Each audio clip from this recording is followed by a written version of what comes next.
Assalamualaikum warahmatullahi wabarakatuh. Alhamdulillah rabbil alamin wassalatu wassalamu ala asyrafil anbiya'i wal mursalin sayyidina Muhammad wa ala alihi wa sahbihi ajma'in. Rabbi shrah li sadri wa yassir li amri wa hlul 'uqdatam min lisani yafqahu qawli. Amma ba'du. Kita sambung balik kitab kita ni, Sahih Al-Bukhari, terjemahan dan ulasan oleh Maulana Asri.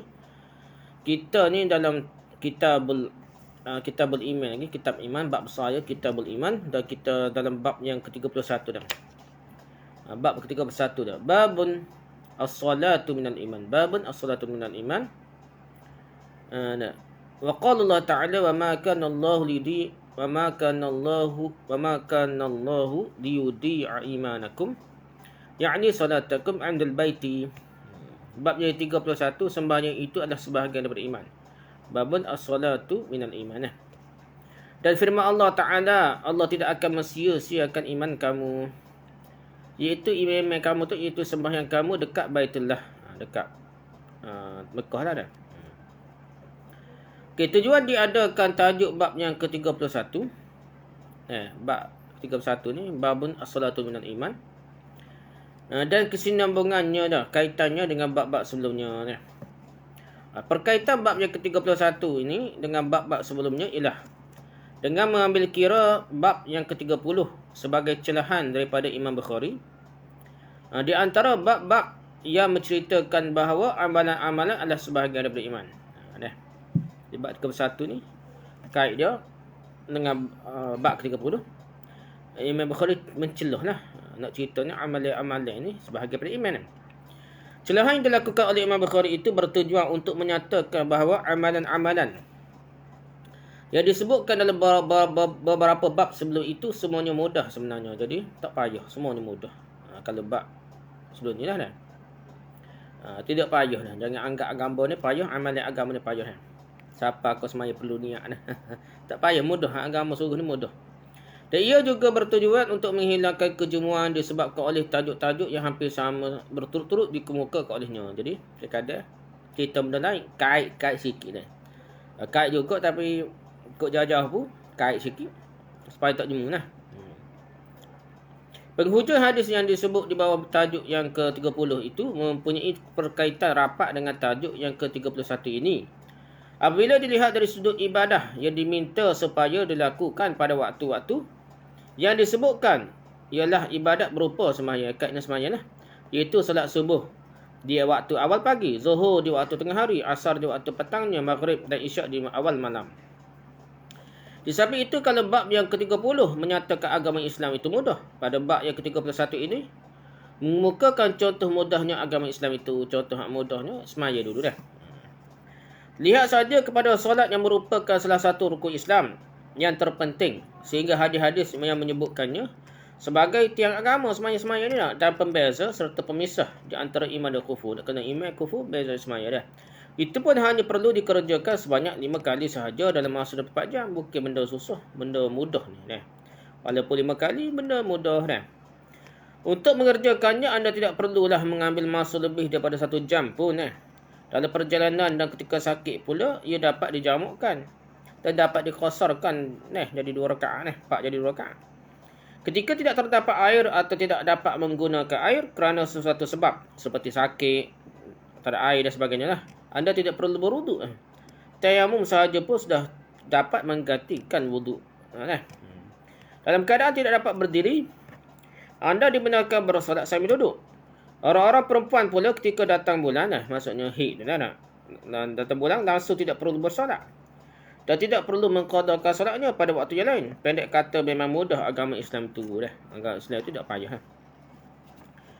Tu cerita tajuk bab tu, babun as-salatu minal iman. Semaya-semaya ni, solat-solat ada sebahagian daripada iman . Dan firman Allah Ta'ala, Allah tidak akan mensia-siakan iman kamu . Jadi antara bukti bahawa solat itu sebahagian daripada iman. Jadi Imam Bukhari nak berhujah, semaya-semaya tu iman dah. Dia tak boleh kata hati dia bersih tak semaya dah. Semaya tu sendiri adalah tanda iman. Iman tu sendiri dah. Semaya tu iman dah. Imam Bukhari seolah-olahnya hendak membuktikan bahawa solat itu adalah sebahagian daripada iman, dengan mengemukakan secebis firman Allah SWT di dalam surah Al-Baqarah ayat ke-143 dan mentafsirkan perkataan iman yang tersebut di dalamnya, dalam ayat tu dengan makna solat. Jadi iman-iman tu maknanya solat. Itulah tafsiran yang hampir disepakati sekalian mufassirin dan muhaddisin. Ya, jadi bukan sekadar bahasa Arab ni. Jadi tafsir yang kita tengok rujuk pada ulama tafsir dan ulama-ulama hadis cerita memanglah iman di situ bukanlah iman dalam hati saja, tapi iman tu solat maksudnya. Tujuannya ialah untuk menolak fahaman golongan Murji'ah, golongan liberal ni lah, Islam liberal ke apa ni, dan golongan Jahmiyah, golongan tanzih kuat lah, menghilangkan sifat-sifat Allah. Dia mengatakan tiada kaitan langsung di antara amalan dan iman. Amalan suku, iman suku dah. Iman itu basit, setakat yang tidak ada kaitan dah dalam hati saja. Ia tidak memerlukan amalan. Walaupun untuk menyempurnakan amalan pun tak perlu. Iman ni ada dengan tak ada lah. Dah sempurna. Ada tak? Percaya tak iman sempurna? Tak percaya kafir gitulah dah. Tak semaya pun tak apa. Ni Islam liberal. Tak pakai tudung, tak tutup aurat, tak tunai zakat, tak apa-apa dah. Tak apa belaka. Ni panggil Islam liberal. Dengan mengemukakan firman Allah Ta'ala, وَمَا كَانَ اللَّهُ لِيُضِيعَ إِيمَانَكُمْ. Allah tidak akan menyia-nyiakan iman kamu lah. Imam Bukhari seolah-olahnya berkata, tidakkah kamu perhatikan firman Allah itu? Perhati molek ayat Allah ni lah. Ayat Quran ni sebut apa? Bukankah perkataan iman di situ telah digunakan oleh Allah dengan erti solat? Pasal sebelum tu cerita tentang solat lah. Sebab nuzul turun ayat juga menunjukkan perkataan iman itu di situ sememangnya digunakan dengan erti solat. Bukan ayat tu kita tengok ayat sebelumnya selepasnya pun kait dengan semaya, tapi juga berkaitan dengan sebab nuzul dia. Sebab nuzul ni kira tengok hadis dah ada. Riwayat-riwayat hadis cerita memang cerita pasal solat imam-imam situ dah. Dilihat dari sudut ilmu bahasa Arab, ilmu balaghah, penggunaan perkataan iman untuk makna solat termasuk dalam bab menyebutkan keseluruhan, tetapi yang dimaksudkan ialah sebahagian daripadanya dia. Tu. Atau di bawah bab majas mursal dah. Jadi nak cerita semaya tapi sebutnya umum dah. Umumnya imam dah. Ia termasuk dalam kaedah itlaqul kull wa iradatul juz'i dah. Itlaqul kull wa iradatul juz'i. Dah. Dia sebut setiap lah semua dah. Tapi naknya sebahagian itu semaya itu saja dah. Menurut kaedah ini, solat merupakan salah satu juzuk iman dah. Dari satu bahagian iman. Dah. Satu juzuk iman, satu bahagian iman. Tak ada dia, kurang lah iman dah. Kurang sempurna kot dah. Dengan itu terbuktilah dakwaan Imam Bukhari dan jumhur ulama, majoriti ulama, bahawa iman itu murakkab. Tersusun-susun, maksudnya bahagian-bahagian yang banyak. Dan ia terdiri daripada berapa juzuk atau berapa komponen. Nak suruh sempurna, kena ada tangan, kaki, kepala dah. Kalau tak ada kaki, tangan tak, cacat. Begitu juga iman ni. Dia tidak, kalau kata tak semaya, kalau tak pakai tudung, gopong sini tak. Tak semaya, gopong besar lagi dah. Tak bayar zakat, gopong situ pula. Jadi banyaklah tak ada bahagian anggota badannya. Jadi kuat cacatnya kalau banyak kalau tak ada dah. Semua tu akan menyebut. Barulah kata manusia yang sempurna, ada kaki tangan dah. Iman yang sempurna. Kemudian Imam Bukhari mengukakan hadis yang ke-40 yang mengandungi kisah kemuskilan para sahabat berkenaan sembahyang sahabat-sahabat yang terdahulu yang telah meninggal dunia sebelum ditukarkan arah kiblat. Adakah sembahyang mereka tidak sah ataupun sia-sia dah? Dia menghadap ke Baitul Maqdis, tiba tukar kiblat ke Mekah. Adakah sia-sia sembahyang dulu menghadap ke Baitul Maqdis atau Baitul Muqaddas atau Baitul Maqdis atau Baitul Muqaddas ke apa gitu. Maka Allah menurunkan ayat yang tersebut tadi dengan memakai perkataan iman dengan makna solat. Jadi iman itu maknanya solat dah. Itulah sebenarnya sebab nuzul, sebab diturunkan ayat Quran tersebut bagi ayat berkenaan lah. Gitu kita tengok riwayat lain tak sebut sini lah. Banyak lagi kira dah. Dia kata itu sembahyang kamu dekat Baitullah ceritanya. Artinya al-bait dan persoalan pertukar arah kiblat ni.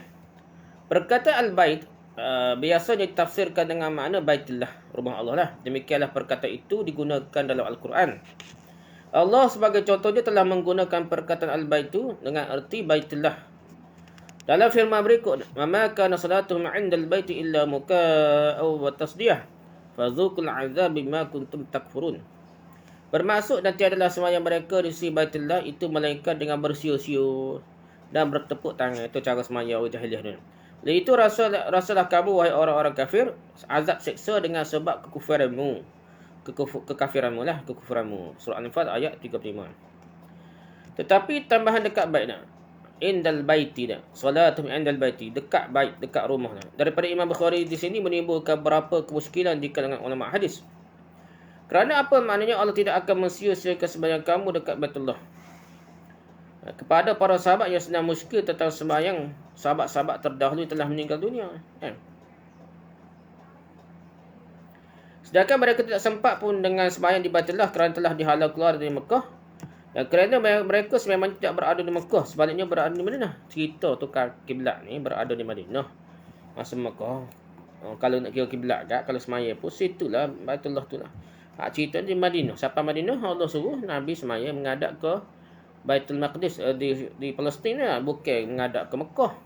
Di selatan ni, di utara menghadapnya.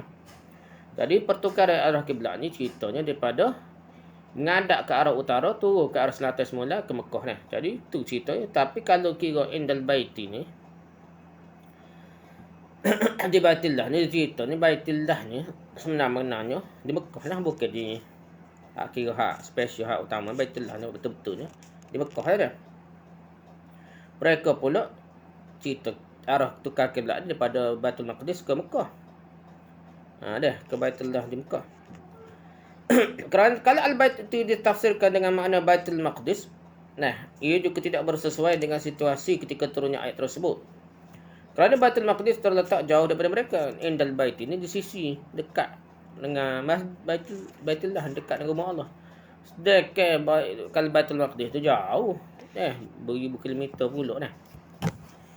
Okey, memanglah sebelum berhijrah ke Madinah, Nabi SAW dan sahabat-sahabatnya di Mekah telah sekian lama bersemayam dekat Baitullah. Sebelum berhijrah ke Madinah tu memang semayam menghadap Baitullah dah.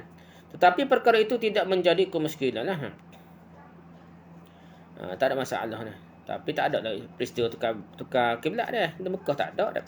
Adakah di sini telah berlaku beberapa kali nasakh kiblat dah? Sekali menghadap ke Mekah, sekali ke Baitul Maqdis ke Guana. Di Mekah lagi kau benda tu berlaku dah.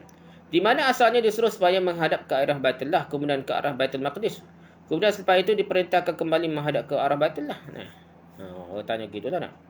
Antara jawapan yang diberikan untuk merungkaikan kemusykilan ini ialah, pertama, ada yang mengatakan bahawa telah berlaku tashif. Di sini ada pertukaran dah. Tukar ayat dah. Telah berlaku kesilapan dalam penyalinan nuskah. Jadi nuskah ni salin-salin banyak manusia ni ada silap dah. Asalnya ialah li ghairil baiti, bukannya indal baiti. Ada ulama kata gitu dah. Seperti yang ada di sinilah. Maka maksudnya akan bertukar menjadi Allah tidak akan mensia-siakan solat kamu kepada selain Baitullah. Selain Baitullah sebenarnya li ghairil baitillah. Iaitu solat kamu kepada Baitul Maqdis, bukanlah di Mekah ni. Dia tak sia-sia menghadap ke Baitul Maqdis, sah juga sebenarnya. Dalilnya ialah apa yang diriwayatkan dalam Sunan Al-Kubra An-Nasa'i dan Musnad Abu Daud At-Tayalisi. Bukan kata saja, ada hujah ni. Ulama ni ada hujah. Ya ayatlah, kalau tak tahu tu masalah lah. Kalau bertentangan dengan pendapat ulama ada hujah, kita nak pakai ulama pendapat yang ada hujah lah, tak boleh main buah taklid lagi. Dan kita tahu hujah ulama kata tahu tu nasabah lah, baru tu taklid. Tiba-tiba orang beri hujah ulama lain yang lebih besar pendapat gini-gini, tiba-tiba kita nak pakai pendapat yang jajar macam dia dah. Kerana orang ulama yang lebih besar tu, mutaqaddim ni ke apa beri hujah. Mutaakhir ni kata ada mandi sunat taubat dah. Tak ada hujah, jadi payah gitu lah. Kita tak boleh pakai begitu, takut tersilap. Walaupun dia ulama besar, mutaakhirin kemudian mungkin kesilapan sebagai manusia tu berlaku dah. Sabukul lisan. Kalau cakap terlepas mulut, terlepas tulis pun berlaku dah manusia. Abu Daud At-Tayalisi meriwayatkan daripada dua orang perawi, iaitu Syarik dan Hujaj. Jadi Abu Daud At-Tayalisi ni kitab dia tu. Dia kata ada perawi bernama Syarik dan Hujaj ni daripada Abi Ishaq. Daripada Barak kata beliau, mata qaumun kanu yusalluna nahwa Baitul Maqdis fa anzalallahu azza wa jalla wa ma kana Allahu lidi'a imanakum ay salatakum ila Baitul Maqdis. Tu hujah dia. Indal baiti itu maksudnya salatakum ila Baitul Maqdis. Bermaksud sekumpulan orang yang telah mati dalam keadaan mereka itu telah bersembahyang dengan menghadap ke arah Baitul Maqdis. Lalu Allah SWT menurunkan ayat bermaksud, Allah tidak akan mensia-siakan iman, yang ini sembahyang kamu. Maksudnya ialah sembahyang kamu ke arah Baitul Maqdis. Dah. Ai salatakum ilal Baitul Maqdis, tu maksud dia dah. Ini riwayat daripada Barra'. Pandangan ini memang baguslah. Cuma semua nuskhah Sahih Bukhari ada menyebutkan indal baiti, bukan li ghairil baiti. Tak ada, salah tulis. Kalau kita kata salah tulis, nak sebut li ghairil baiti lah, li ghairil bait, tertulis indal bait. Kalau seorang salah tu tak apalah dah.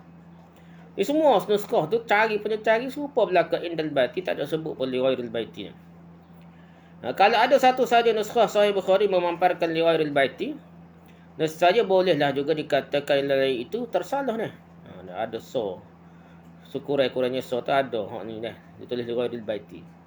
Hak lain tu tulis indal baiti, tapi ni mungkin betul. Salah banyak tu mungkin salah, kemungkinan ada lah. Walaupun kecil ada kemungkinan. Ni tak ada sahabat semua sekali. Nuskhah Sahih Bukhari ni dah. Dia semuanya menyatakan indal baiti dah. Tak ada pun li ghairil baiti dah. Maka mengatakan telah berlaku tashif, kesalahan tersilap tulis ni, di sini tidak lebih daripada satu andaian semata-mata, tak boleh pakai dah. Assumption, andaian semata-mata dah. Okey, pendapat yang kedua dah. Ada yang mengatakan bahawa indah itu dipakai dengan makna ilah. Allah sebut indah tapi makna ilah. Berarti Allah tidak akan mensia-siakan sembahyang kamu yang menghadap ke arah Baitul Maqdis. Dah, bukan maksudnya di sisi Baitul Maqdis. Dah.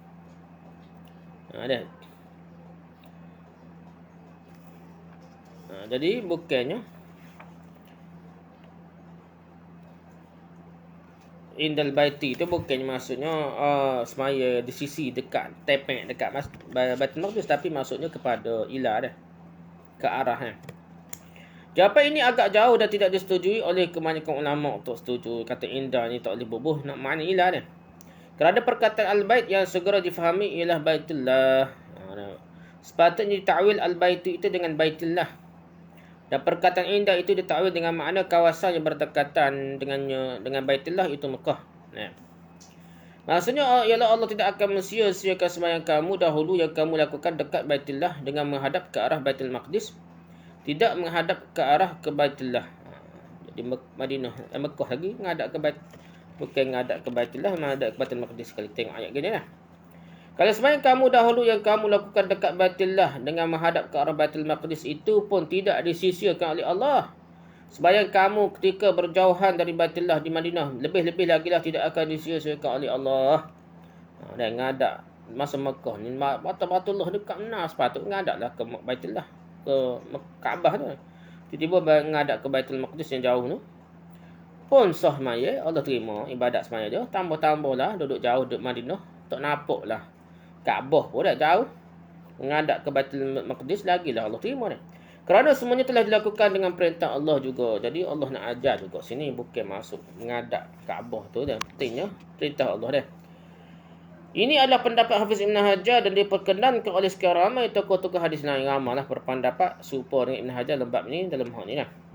Dengan keterangan diberikan ini, bukan sahaja sahabat-sahabat Ansar yang akan senang hati dan berasa lega. Malah sahabat-sahabat Muhajirin yang pernah bersemayam dekat Baitullah dengan menghadap ke arah Baitul Maqdis pun juga akan berasa senang hati dan berasa lega. Jadi senang hati belaka, terima Allah terima belaka. Jadi bukan maksudnya benda tu Kaabah ke benda tu, yang pentingnya perintah Allah menyatukan umat Islam menghadap satu arah. Ikut perintah Allah belaka bukan kita nak sembah Kaabah bukan berhala Kaabah tu, kita hanya menghadap arah dia. Kerana itulah sahaja Allah suruh kita supaya menyatukan umat Islam menghadap pada satu arah, tidak agak kubelana Pendapat ini juga menunjukkan tidak berlaku pemansuhan arah kiblat kecuali sekali saja, iaitu pemansuhan arah kiblat daripada Baitul Maqdis kepada Baitullah Kaabah saja. Tidak berlaku dah masa di Mekah tu menghadap Kaabah, lepas tu baru pergi Madinah tu tak lama lepas tu baru menghadap ke Mekah. Tak berlaku gitulah.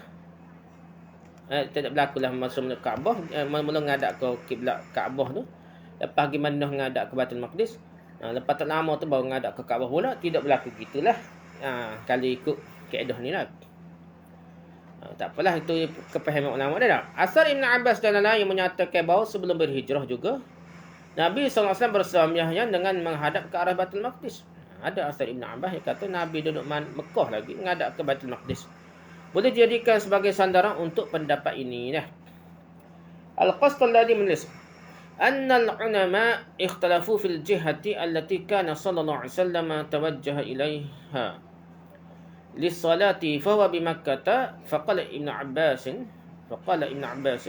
وغيره إلى بيت المقدس لكنه لا يستدبر الكعبة بل يجعلها بينه وبين بيت المقدس وأطلق آخرون أنه كان يصلي إلى بيت المقدس وقال آخرون كان يصلي إلى الكعبة فلما تحول إلى المدينة استقبل بيت المقدس وهذا ضعيف ويلزم منه دعوة نسخ مرتين والأول أصح.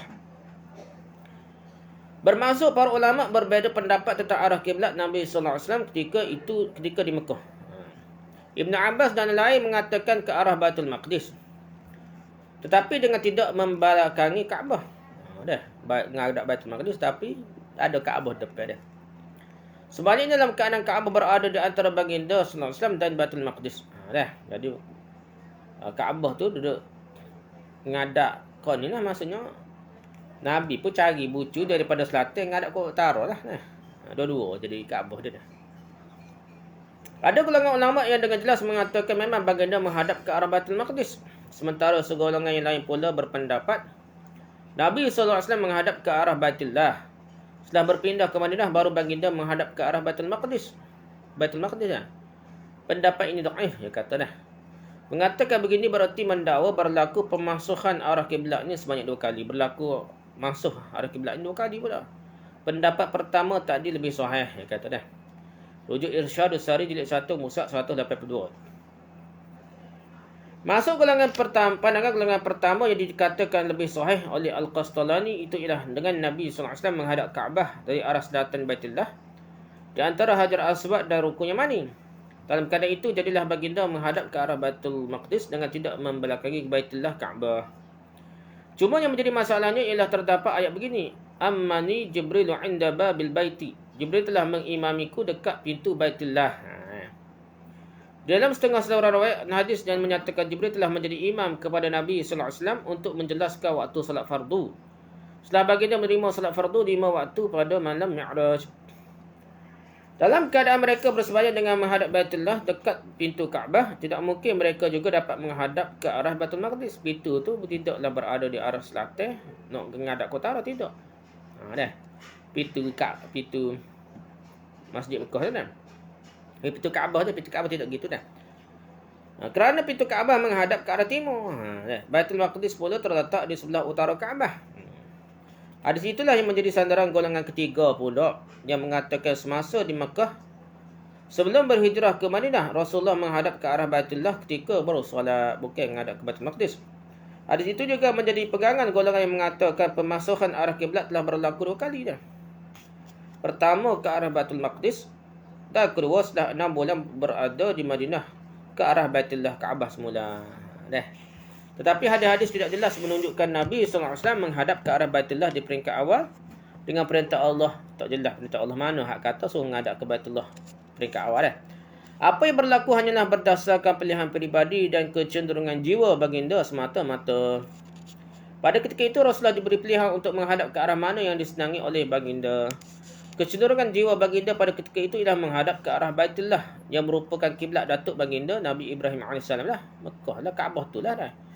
Al-Quran dan hadis-hadis yang akan dikemukakan nanti menunjukkan antara sebab kenapa Nabi SAW lebih tertarik kepada Baitullah.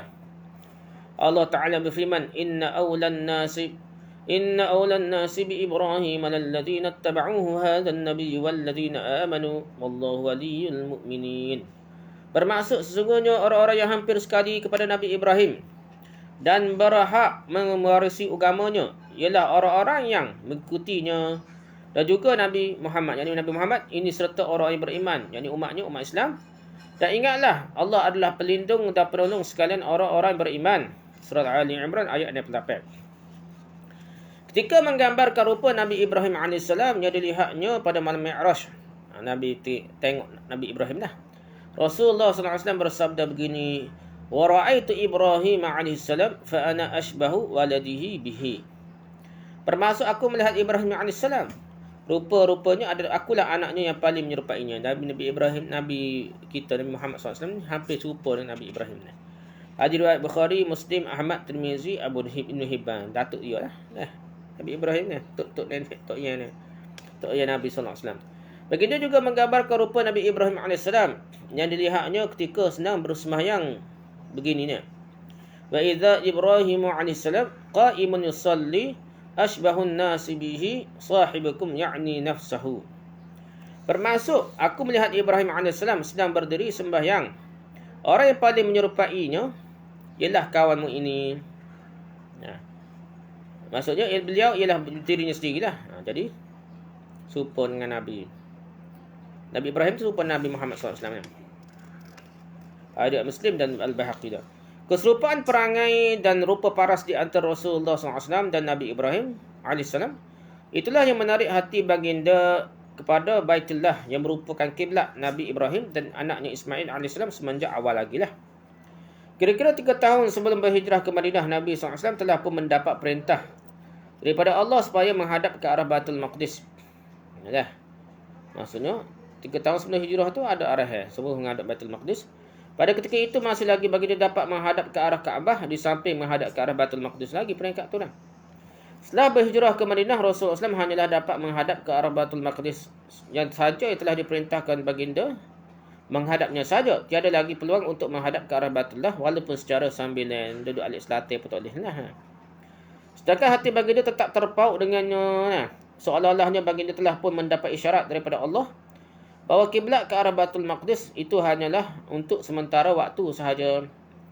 Keinginan hati Nabi SAW semakin kuat untuk dapat menghadap ke arah Baitullah yang sememangnya lebih disenangi oleh baginda semenjak awal lagi lah. KL tak usah menghadap Baitul Maqdis lah. 4 orang lain kita kata tak. Keinginan hati Nabi SAW supaya dipalingkan ke arah kiblat itu digambarkan oleh Allah melalui firman-Nya ini. Qad nara taqalluba wajhika fis samaa falanuwalliyannaka qiblatan tardaha fawalli wajhaka syatral masjidil haram wa haitsu ma kuntum fawallu wujuhakum syatrah wa innal ladzina utul kitaba la ya'lamuna annahu al-haqqu min rabbihim wa ma Allahu bighafilin 'amma ya'malun. Bermaksud sungguhnya kami melihat engkau kerap kali menengadahkan muka-mu ke langit. Maka sesungguhnya kami akan memalingkanmu ke arah kiblat yang disukaimu. Nah, hadapkanlah muka-mu ke arah Masjidil Haram ketika bersolat dan di mana sahaja kamu wahai orang Islam berada. Hadapkanlah muka-mu ke arahnya ketika bersolat. Masjidil Haram tak? Dan sungguhnya orang-orang Yahudi dan Nasrani yang dikurniakan Alkitab itu memanglah mengetahui bahawa berkiblat ke Masjidil Haram itu adalah suatu perintah yang benar dari Tuhan mereka. Dan Allah sekali-kali tidak lalai dari apa yang mereka lakukan. Surah Al-Baqarah ayat 144. Jadi orang Alkitab ni tahu. Mungkin dia tahu dah perubahan kiblat. Nabi akhir zaman akan berlaku perubahan kiblat. Sekali menghadap ke Baitul Maqdis, sekali menghadap ke Mekah. Ada. Isyarat tu ada. Dari ilmu mereka tu. Mungkin ada dah. Itu pendapat kedua dah. Pendapat kedua ke apa? 3 pula dah. Ada indal bait tu ketiga, pendapat ketiga. Okey, Syekh Sindi mengatakan bahawa timbulnya kemusykilan di sini kerana pembaca biasanya mengembalikan muta'allaq indah itu kepada solat takumnya. Yang tersebut sebelumnya kerana dok mikir indah-indah ni kerana semaya tu dah nak. Apa sekiranya dikembalikan muta'allaqnya tempat bergantungnya kepada yudi'ah, maka kemusykilan ini tidak akan timbul sama sekali lah. Dah. Bukan nak cerita pasal semaya di sisi Baitullah, tapi nak cerita ni tentang tempat bergantung ni yudi'ah dah. Menyia-nyiakan lah. Maka kemusykilan ini tidak akan timbul lah. Maknanya akan terhasil lah. Allah tidak akan menyia-nyiakan sembahyang kamu sebelum menghadap ke arah Baitullah ketika menghadap Baitullah. Dah. Tak sini. Jadi sebelum ni. Maksudnya ialah Allah tidak membatalkan sembahyang kamu apabila kamu menghadap Baitullah, kerana menghadap Baitullah itu suatu perkara yang baik. sesuatu amal tidak menjadi rosak dengan sebab perkara yang baik. Jadi Nabi dan para sahabat ketika berada di Mekah menghadap ke arah Baitullah, walhal Allah menyuruh mereka menghadap ke arah Baitul Maqdis. Tetapi kerana menghadap ke arah Baitullah pada ketika itu boleh dilakukan, maka mereka menghadap ke arahnya dari selatan. Dan pada masa yang sama juga menghadap ke arah Baitul Maqdis. Selatan, menghadap ke utara, boleh menghadap dua-dua lah. Kaabah boleh menghadap, Baitul Maqdis boleh menghadap.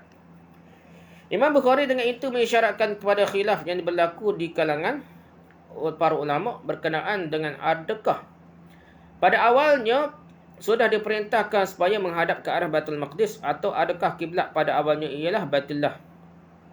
Kemudian diarahkan supaya menghadap ke arah Baitul Maqdis dan dipalingkan sekali lagi ke arah Baitullah dari khilaf. Menurut Ibn Abbas, pemasukan arah kiblat telah berlaku hanya sekali saja.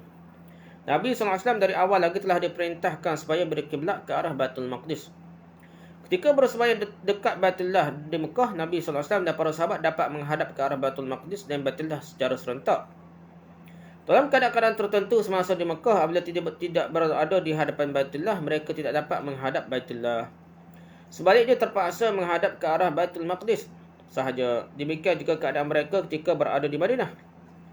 Pendapat Ibn Abbas itulah dipilih oleh Bukhari dan ditarjihkan oleh Imam Bukhari. Itu pendapat ketiga. Okey, pendapat yang keempat. Menurut Maulana Anwar Shah Kashmiri, ulama besar India lah, ulama hadis. Kiblat Nabi SAW dan para sahabatnya terbahagi kepada dua berdasarkan dua tempat mereka berada yang berlainan. Pertama ketika di Mekah. Ketika di Mekah, kiblat mereka ialah Baitullah Kaabah, dan ketika di Madinah pula kiblat mereka ialah Baitul Maqdis.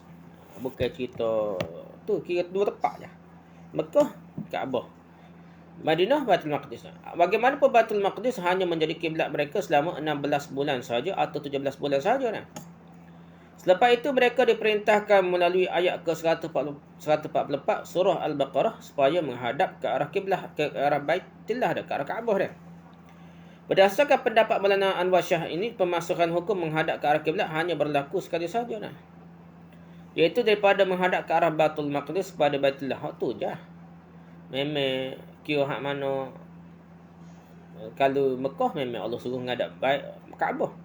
Kalau Madinah menghadap ke Baitul Maqdis. Jadi gitulah dah. Jadi tak ada canggah lah. Kira sampai Madinah baru kira nak tukar dah.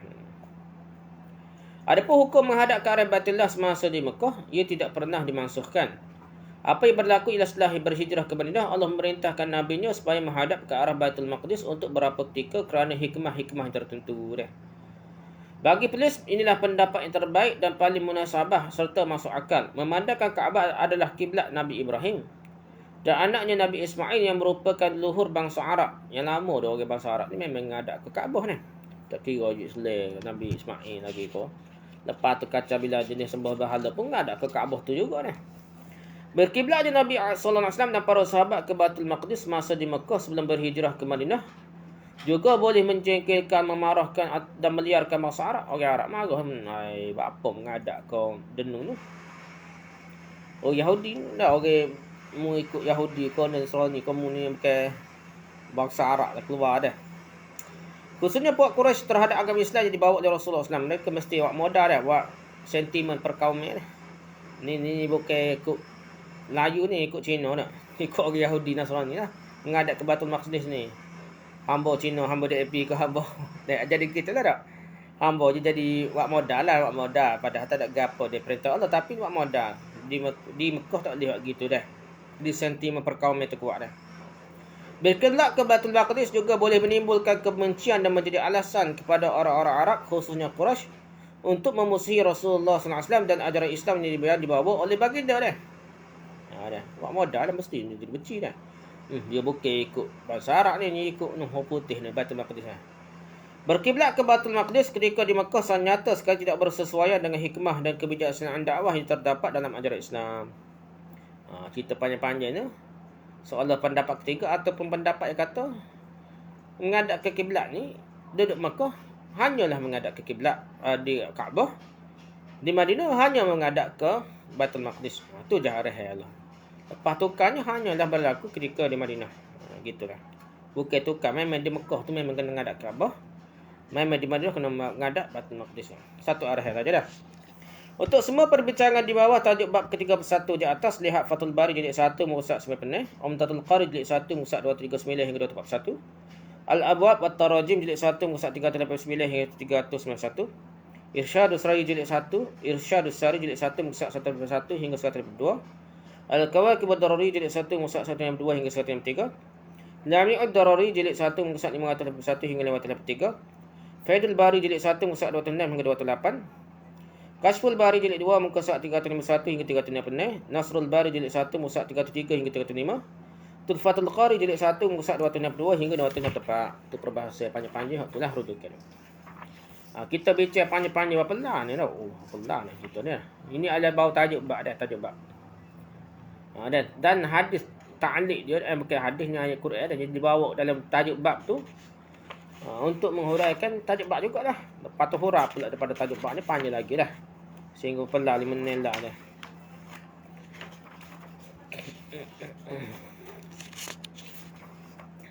Panjang pula ni. Aduh. Pelah ni lah. Jadi kita baca hadis dulu, kita pergi sekat mana dah lah. Terutama kita pergi ke habis perawi lah nak. Sekat mana dah perawi dah. Okay, hadis ke-40 dah. Kita hadis ke-40. Haddatsna Amr bin Khalid. Qala hadatsna Zuhair. Qala hadatsna Abu Ishaq 'an al-Barra. 'an al-Barra ibn Azib anna an-nabiy sallallahu alaihi wasallam kana awwala ma qadima al-Madinata nazala ala ajdadihi aw qala akhwalihi min al-ansari wa annahu shalla qibala Baitul Maqdis 16 shahran aw 17 shahran wa kana yu'jibuhu an takuna qiblatuhu qibala al-baiti wa annahu shalla awwala salatin sallaha salatal asri wa shalla ma'ahu qaumun fa kharaja rajulun mimman shalla ma'ahu famarra ala ahli masjidin wa hum raki'una faqala ashhadu billahi laqad sallaitu ma'a Rasulillah sallallahu alaihi wasallam qibala Makkah fadaru kama hum qibala al-baiti wa kanat al-yahudu qad a'jabahum إذ كان يصلي قبل بيت المقدس وأهل الكتاب فلما ولى وجهه قبل البيت أنكروا ذلك. قال زهير حدثنا أبو إسحاق عن البراء في حديثه هذا أنه مات على القبلة قبل أن تحول رجال وقتلوا فلم ندري ما نقول فيهم فأنزل الله تعالى وما كان الله ليضيع إيمانكم. Okey, lihat atraf hadis yang sama. Hadis ke-40 ini pada hadis nombor 399, 4488, 4492, 7252 dah. Hadis Bukhari ni ada 7200 lebih dah. 7252 pada sini nak cerita ni panjang lah. Kita baru bincang 40 hadis ni. Siapa 938 muka surat dah. Hadis ke-40 baru masuk dah. Okey, hadis dah. Hadis ke-40. Amr bin Khalid meriwayatkan pada kami, katanya Zuhair meriwayatkan pada kami, katanya Abu Ishaq meriwayatkan pada kami daripada Al-Barra bin Azib bahawa sesungguhnya Nabi SAW mula-mula datang ke Madinah singgah di rumah nenek moyangnya, ataupun beliau Abu Ishaq berkata di rumah pakcik-pakciknya dah di kalangan Ansar, anak beranak dia, bapa dara dia di kalangan Ansar. Dan baginda bersemayam dengan menghadap ke Baitul Maqdis selama 16 bulan ataupun 17 bulan. Baginda suka sekali jika kiblatnya dihadapkan ke Baitullah. Dan sembahyang yang mula-mula sekali baginda kerjakan dengan menghadap ke arah Baitullah ialah sembahyang asar. Sekumpulan orang bersembahyang asar bersama baginda. Setelah selesai bersembahyang, salah seorang daripada mereka keluar dari masjid. Dan dia melalui sebuah masjid yang lain, yang mana orang-orang di dalamnya sedang rukuk. Bersembahyang maksudnya. Maka berkatalah dia, aku bersaksi bahawa aku telah bersembahyang bersama Rasulullah SAW dengan menghadap ke Baitullah. Jadi di Mekah ni. Sebaik mendengar kata-katanya itu, mereka terus berputar dalam keadaan yang mereka sedia ada itu ke arah Baitullah ni. Bila-bila rokok ada riwayat dah. Bila-bila semaya lah. Yang pentingnya menghadap tukar ke arah Qiblat. Orang-orang Yahudi ketika itu suka kerana Nabi SAW bersemaya dengan menghadap ke Baitul Maqdis. Begitu juga ahli kitab selain mereka. Bila Nabi SAW memalingkan wajahnya dengan menghadap ke arah Baitullah, mereka pun mempersoalkannya dah. Persoal apa dulu tak ajib. Tak rajin mengadap ke arah Mekah, mengadap ke Baitul Maqdis, tiba mengadap ni bukan dia ni. Sebelum ni tak rajin betul apa dah. Audit dia. Audit apa? Audit dalam parlimen tiba-tiba nak betul dah. Gitulah cerita dia, orang akan perusahaan akhir tak dia buat ni dah. Berkata Zuhair Abu Ishaq meriwayatkan kepada kami daripada Al-Bara' dalam riwayatnya ini, beberapa orang telah pun mati sebelum ditukarkan arah kiblat itu dan ada yang terbunuh. Ada hak tak ada nak tukar kiblat, mati dah. Kami tidak tahu apa yang hendak kami katakan tentang mereka. Maka Allah menurunkan firman ini yang bermaksud Allah tidak akan mensia-siakan iman, yakni solat kamu. Kat itulah dah.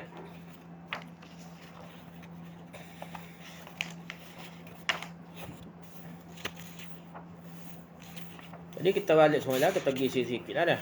Perawi dulu dah. Perawi sahaja pun panjang mana dah.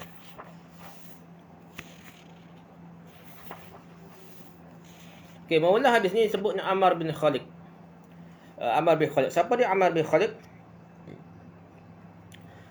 Beliau datang Ammar bin Khalid al-Misri. Beliau ialah Ammar bin Khalid bin Farukh bin Sa'id at-Tamimi al-Hanzali al-Jazari al-Harrani al-Misri. Kunyahnya ialah Abul Hasan. Gelar abu-abu ni orang Arab Abul Hasan. Ammar bin Khalid tinggal di Mesir dan meriwayatkan hadis daripada Al-Lais bin Sa'ad, Hamad bin Salamah dan Ibnu Lahiyah lah. Orang-orang yang meriwayatkan daripada beliau pula ialah Imam Bukhari, anak murid dia Imam Bukhari, Muhammad bin Yahya Az-Zuhli, Abu Zur'ah, Ubaidullah bin Abdul Karim Ar-Razi dan lain-lain. Abu Hatim berkata Ammar bin Khalid perawi saduq. Ijli berkata beliau perawi Mesir yang teguh dan siqah. Ya. Imam Bukhari berkata Ammar bin Khalid meninggal dunia di Mesir pada tahun 229 Hijrah. Peringatan Di dalam setengah nuskhah Sahih Bukhari di tempat nama Ammar itu tertulis nama Umar. Ada dalam nuskhah Sahih Bukhari. Sepatutnya Ammar dia jadi Umar Amr asal dia. Amru dah. Amru bin Khalid. Amru bukannya Umar. Amru dah.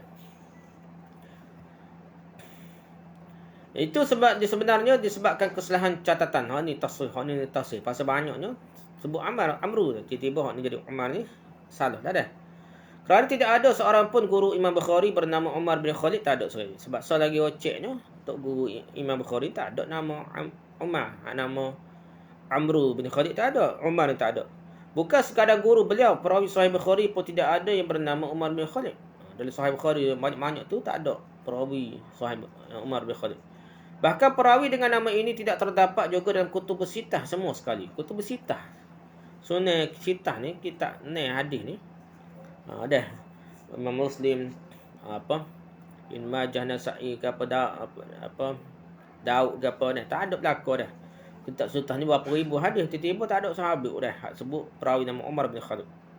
Abu Ali Al-Ghassani adalah antara ulama terdahulu yang telah mengesan kesilapan ini. Ada ulama dulu cek silap ni.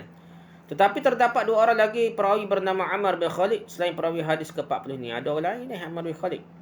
Mereka ialah Ammar bin Khalid Al-Qurashi Al-Kufi. Dia adalah perawi matruk yang tidak terima periwayatannya. Berhati-hatilah. Ammar bin Khalid Kufi ni, Kufah ni. Tidak seperti hak Mesir ni, Al-Misri dah. Tinggal di Wasik. Tinggal di Wasik ni. Setengah ulama mengatakan dia seorang perawi pendusta besar ni. Ammar bin Khalid Al-Qurashi Al-Kufi ni. Jauh bertentangan dengan Ammar bin Khalid Al-Misri ni, Mesir dia. Ammar bin Khalid ini menipu besar ni merupakan soalan rijal perawi Sunan Ibn Majah lah. Ni Ammar bin Khalid lain dah. Kalau jumpa dalam Sunan Ibn Majah tu Ammar bin Khalid tu bukan Ammar bin Khalid Al-Misri ni, tapi Ammar bin Khalid Al-Kufi dah. Lepas tu yang kedua ialah Ammar bin Khalid Abu Hafs Al-A'sha. Ni hak lain pula dah. Al-A'sha dah.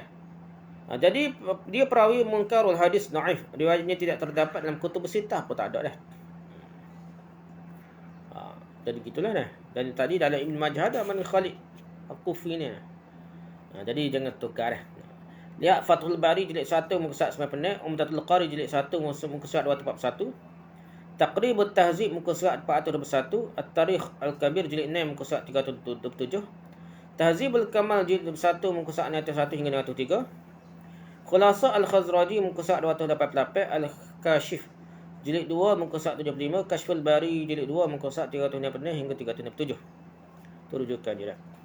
Itu perawi pertama Ammar bin Khalid. Ammar bin Khalid meriwayatkan kepada kami, katanya Zuhair meriwayatkan kepada kami. Okay, siapa dia Zuhair pula dah? Okay, bila datang Zuhair bin Muawiyah. Zuhair bin Muawiyah. Beliau ialah Zuhair bin Muawiyah bin Hudash bin Ruhail bin Zuhair bin Khaisamah al-Ju'fi al-Kufi. Kunyahnya ialah Abu Khaisamah. Zuhair tinggal di Jazirah. Di situlah Ammar bin Khalid menerima hadis daripadanya. Jadi Ammar bin Khalid terima hadis daripada Zuhair ni yang berada di Jazirah.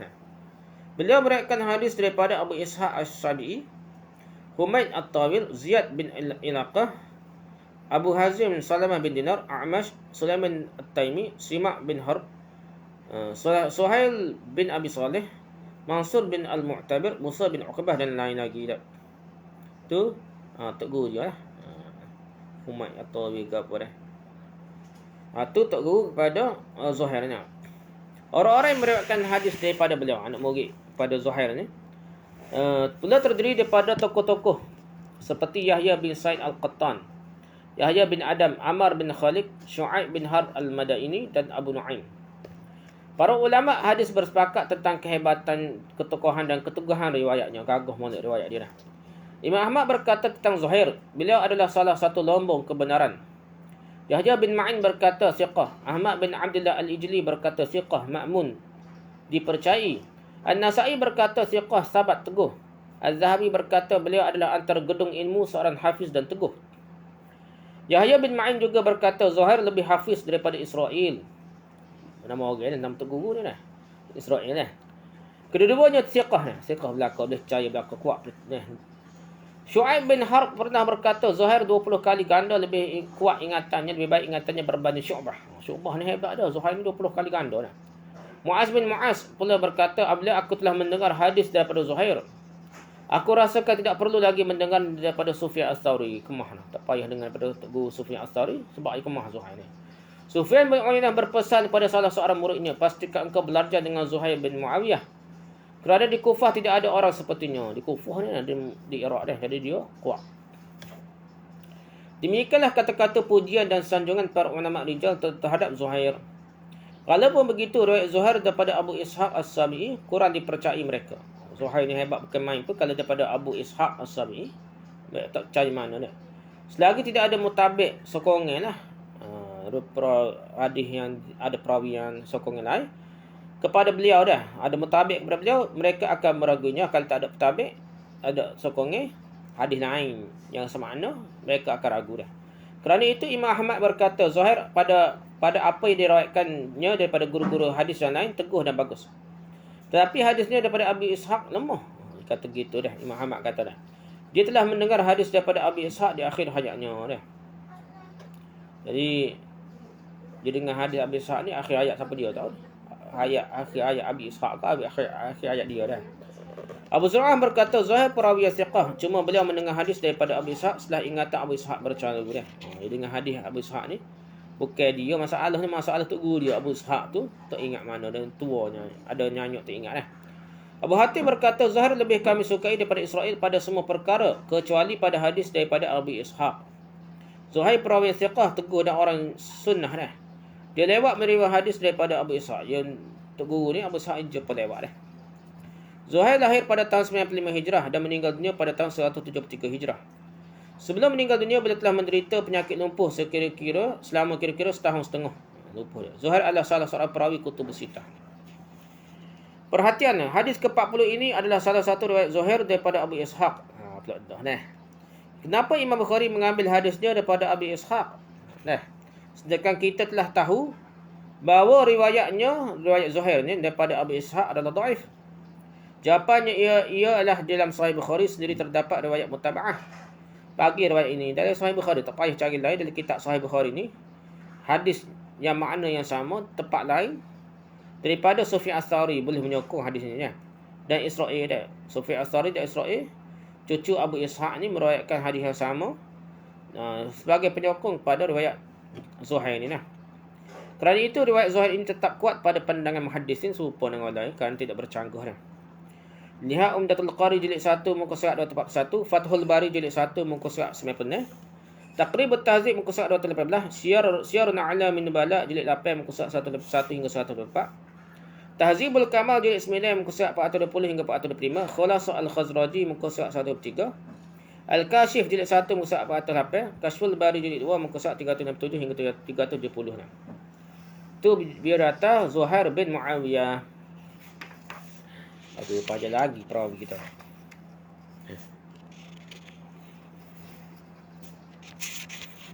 Kita pergi sekali lagi dah. Amr bin Khalid meriwayatkan pada kami, katanya Zuhair meriwayatkan pada kami, katanya Abu Ishaq. Baru ada Abu Ishaq meriwayatkan pada kami. Jadi siapakah Abu Ishaq? Bila data Abu Ishaq As-Sabi'i dah. Abu Ishaq As-Sabi'i dah. Berkata Abu Ishaq As-Sabi'i, beliau ialah Amr bin Abdullah bin Ali Al-Hamdani As-Sabi'i Al-Kufi, Kufah juga, di Iraq lah. Sesetengah ulama mengatakan nama datuknya ialah Ubaid. Datuk kepada Abu Ishaq ni Ubaid. Ada juga mengatakan namanya Dhu Yuhmid. Dhu Yuhmid lah. Datuk kepada Abu Ishaq. Abu Ishaq adalah seorang tabi'in besar yang disepakati ketokohan dan kesiqahannya. Beliau lahir pada tahun kedua terakhir zaman pemerintahan Sayyidina Uthman. Abu Ishaq sempat melihat Ali, Usamah dan Al-Mughirah bin Syu'bah. Tetapi tidak terbukti sempat meriwayatkan sesuatu daripada mereka. Tak sempat juga dah. Bagaimanapun beliau sempat mendengar hadis daripada sekian ramai sahabat. Antara mereka ialah Ibn Abbas, Ibn Umar, Ibn Zubair, Muawiyah, Nu'man bin Bashir, Zaid bin Arqam, Barra' bin Azib dan Adi bin Hatim. Ini sahabat-sahabat Nabi, dia belajar, besar belajar. Beliau juga meriwayatkan daripada ramai tabi'in. Antara mereka ialah Ammar bin Maimun, Aswad bin Yazid, Auf bin Malik, Masruq, Abdurrahman bin Yazid, Abdurrahman bin Al-Aswad, Sa'id bin Jubair, Asy-Sya'bi dan lain-lain. Ini Tok Guru kepada Abu Ishaq. Antara orang yang meriwayatkan hadis daripada beliau ialah Sulaiman At-Taimi. Ini anak murid dia dah. Sulaiman At-Taimi, Al-A'mash, Ismail bin Abi Khalid, Qatadah, Mansur bin Al-Mu'tamir, Sufyan Al-Thawri, Yusuf bin Abu Ishaq As-Sabi'i, Yunus bin Abi Ishaq As-Sabi'i, anak dia belakang ni, Israel bin Yunus, Zuhair bin Muawiyah, Abu Bakar bin Ayyash, Zaidah dan lain-lain. Al-Ijli berkata dah, Abu Ishaq sempat mendengar hadis daripada 38 orang sahabat. Ali bin Al-Madini berkata Abu Ishaq meriwayatkan daripada 70 atau 80 orang perawi yang tidak diriwayatkan oleh orang-orang lain hadis-hadisnya selain beliau. Ya. Jadi 38 orang sahabat Tok Guru Abu Ishaq ni. Ali Badini berkata Abu Ishaq meriwayatkan 70 atau 80 perawi yang tidak diriwayatkan oleh orang lain hadis-hadisnya selain beliau. Dia je cerita lah. Hadis melalui 7 orang 70 atau 80 perawi dia. Imam Ahmad, Yahya bin Ma'in dan An-Nasai mengatakan Abu Ishaq perawi yang siqah. Abu Hatim berkata, siqah lebih hafiz daripada Abu Ishaq Asy-Syaibani ni. Dia Abu Ishaq juga. Ni Abu Ishaq lainlah. Abu Ishaq As-Sabi'i, Abu Ishaq Asy-Syaibani suruh juga, tapi hebat lagi daripada Abu Ishaq Asy-Syaibani. Beliau menyerupai Az-Zuhri daripada segi banyak meriwayatkan hadis dan daripada segi keluasan pengetahuannya tentang rijal, perawi-perawi hadis. Dia ulama rijalnya hebat jugalah. Dah. Syu'bah pernah ditanya, adakah Abu Ishaq ada mendengar apa-apa hadis daripada Mujahid? Jawab Syu'bah, untuk apa beliau mendengar hadis daripada Mujahid? Beliau lebih baik daripada Mujahid, bahkan lebih baik daripada Hasan dan Ibn Sirin sekalipun. Hasan Basri, Ibn Sirin, Mujahid ni hebat lagi Abu Ishaq As-Sabi'i ni. Az-Zahabi berkata Abu Ishaq adalah salah seorang ulama yang beramal dengan ilmunya dan salah seorang tabi'in besar. Az-Zahabi juga berkata Abu Ishaq seorang yang sangat bersungguh-sungguh mencari ilmu hadis dan kedudukan beliau sangatlah besar. Hafiz Ibn Hajar Al-Asqalani berkata, Ibn Abu Ishaq perawi yang siqah, banyak meriwayatkan hadis, seorang ahli ibadah daripada tabaqah yang ketiga, tabi'in tabaqah ketiga, bercelaru ingatannya di akhir hayatnya dah. Riwayat Abu Ishaq kalau ada pun yang telah dipertikaikan, maka yang diriwayatkan olehnya setelah sangat-sangat tua dah. Seperti telah disebutkan sebelum ini bahawa ada orang berkata ingatan Abu Ishaq telah bercelaru di akhir hayatnya. Kerana itu riwayat-riwayatnya pada ketika itu dianggap dhaif oleh para ulama hadis. Sebenarnya berhubung dengan perawi mukhtalid yang bercelaru ingatan dan fikiran di penghujung hayat, ada perincian para ulama hadis tentang kedudukan riwayatnya. Perawi mukhtalidnya hak bercelaru ingatan tua ni tak, yang riwayat-riwayatnya bercampur baur sehingga tidak dapat dipisahkan, dibezakan di antara yang meriwayatkannya sebelum bercelaru fikirannya Dan diriwayatkannya selepas bercara fikirannya dah. Perawi seperti ini memanglah dhaif riwayatnya dah. Kalau betul berkhtalif tak tahu masa mana orang ambil hadisnya dia tu memanglah. Tapi kalau ada jelas orang anak murid tu mengaji masa dia sihat molek lagi ingatan dia, tak ada masalah lah. Adapun perawi thiqah yang diketahui dengan jelas riwayat orang-orang yang menerima hadis daripadanya baik sebelum maupun selepas berlaku keselaruan fikirannya, maka tidak semua riwayatnya dhaif. Yang dhaif hanyalah yang diriwayatkan daripadanya selepas berlaku kecelaruan fikirannya. Adapun yang diriwayatkan daripadanya sebelum itu, maka ia tetap dianggap kuat dan sahih. Hafiz Al-Aini berkata, sekiranya tidak sabit di sisi Bukhari, Zuhair ada mendengar hadis daripada Abu Ishaq sebelum fikirannya bercelaru, nescaya beliau tidak memasukkan hadisnya ke dalam kitab sahihnya ini. Jadi, sisi Bukhari Zuhair ni bukan, ia tahu dah hadis disebutkan oleh Abu Ishaq ni, Zuhair daripada Abu Ishaq ni, ketika tidak bercelaru lah. Tidak tak boboh dah Imam Bukhari patah kita boboh dalam musnad ni. Riwayat yang kuat seperti Zuhair dalam riwayat ini daripada perawi mukhtalif selepas berlaku kecelaruan fikirannya juga tidak semuanya boleh dianggap dhaif ni. Kalau ada mutaba'ah sokongan lah oleh perawi yang lain yang menerima hadis yang sama ketika si mukhtalif itu belum lagi bercelaru fikirannya, maka riwayatnya ini juga tidak dhaif lah. Kalau ada sokongan tak dhaif. Perkara kedua yang mungkin menimbulkan keraguan terhadap hadis yang ke-40 ini ialah Abu Ishaq meriwayatkannya kepada Zuhair secara an'anah. Dia tak sebut haddatsana, sebut an'anah. Sedangkan beliau dianggap salah seorang perawi mudallis. Riwayat perawi mudallis secara an'anah dianggap dhaif oleh para ulama hadis. Tentang Abu Ishaq itu seorang mudallis bukanlah sesuatu yang asing dari pengetahuan muhaddisin. Selain Ibn Hibban, Ali bin Al-Madini, Husain Al-Karabisi, Abu Ja'far At-Tabari dan Hafiz Ibn Hajar juga menyebutkan Ibu Abu Ishaq sebagai seorang perawi mudallis. Ramah kata gitu dah. Maksudnya ia tak cerita molek tegur dia lah. An tu. Jadi kenapa Imam Bukhari mengemukakan hadis ini melalui saluran riwayat yang kelihatan bermasalah itu dah. Sebut an-anah, hadis an-anah ni. Satunya ialah kerana Zuhair perawi daripada Abu Ishaq setelah ingatan dan fikiran Abu Ishaq bercelaru. Dan yang keduanya ialah hadis ini diriwayatkan oleh Abu Ishaq kepada Zuhair secara an-anah. Sedangkan Abu Ishaq seorang mudallis pula dah. Jadi banyak masalah ni. Zuhair ni yang ambil ketika tua dah Abu Ishaq ni. Masalah lah. Jawapan kepada kemusykilan pertama telah pun diberikan sebelum ini. Jawapan untuk kemusykilan kedua pula ialah walaupun Abu Ishaq meriwayatkan hadis ini kepada Zuhair secara an-anah, tetapi beliau meriwayatkan hadis yang sama kepada mutabi' Zuhair iaitu Sufyan Ats-Tsauri tidak secara an-anah ni. Tidak secara anah ni kuat. Sama pula dah. Bahkan dengan menyatakan samaknya daripada perawi di atasnya Al-Bara' bin Azib. Dia dengar betul-betul lah bukan anah. Dan Sufyan Ats-Tsauri terkenal sebagai perawi daripada Abu Ishaq yang paling teguh ingatannya. Gitulah. Bukhari sendiri meriwayatkan riwayat Ats-Tsauri daripada Abu Ishaq itu dalam kitab tafsir ni. Jadi kalau kira seorang anak daripada Abu Ishaq ni, Sufyan Ats-Tsauri daripada Abu Ishaq lah kuatnya. Abu Ishaq meninggal dunia pada tahun 127 Hijrah. Hadis-hadisnya ada dalam Kutubus Sittah dan lain-lain kitab hadis. Lihat Umdatul Qari jilid 1 muka 241 hingga 242. Fathul Bari jilid 1 muka 9 Hadis Sari muka surat 431, Taqrib At-Tahzib muka surat 403, Syiarun A'lam min Nubala jilid 5 muka surat 392 hingga 400, Tahzibul Al-Kamal jilid 22 muka surat 12 hingga 112, Tahzibut Tahzib jilid 8 muka surat 64 hingga 65, Tahzibul Asma' wal Lughah jilid 2 muka surat 171 hingga 172, Mizanul I'tidal jilid 3 muka surat 270, Khulasa Al-Khazraji muka surat 291, Al-Kashif jilid 2 muka surat 82, Kashful Bari jilid 2 muka surat 370 hingga 375 tu rujukan untuk perbincangan bab ni lah. Okey, habis perawi Abu Ishaq dah. Abu Ishaq meriwayatkan pada kami daripada Al-Bara' bin Azib, sahabat Nabi Al-Bara' bin Azib. Okey, siapa Al-Bara' bin Azib? Okey, dia datang Al-Bara' bin Azib. Beliau ialah Al-Bara' bin Azib bin Al-Haris bin Adi Al-Ansari Al-Harithi Al-Ausi. Kunyahnya ialah Abu Umarah ataupun Abu Amr ataupun Abu At-Tufail. Tiga je ni, Abu Umarah, Abu Amr, Abu Tufail. Selain meriwayatkan daripada Rasulullah secara langsung, ni sahabat Nabi kan, Bara' bin Azib ni. Beliau juga meriwayatkan hadis daripada Sayyidina Abu Bakar, daripada Umar, Ali, Bilal, Thabit bin Wadi'ah Al-Ansari, Hasan bin Thabit dan Abu Ayyub Al-Ansari. Teguh juga. guru dia tu sahabat juga. Dia pun sahabat. Ada terima direct, ada yang terima daripada sahabat-sahabat juga.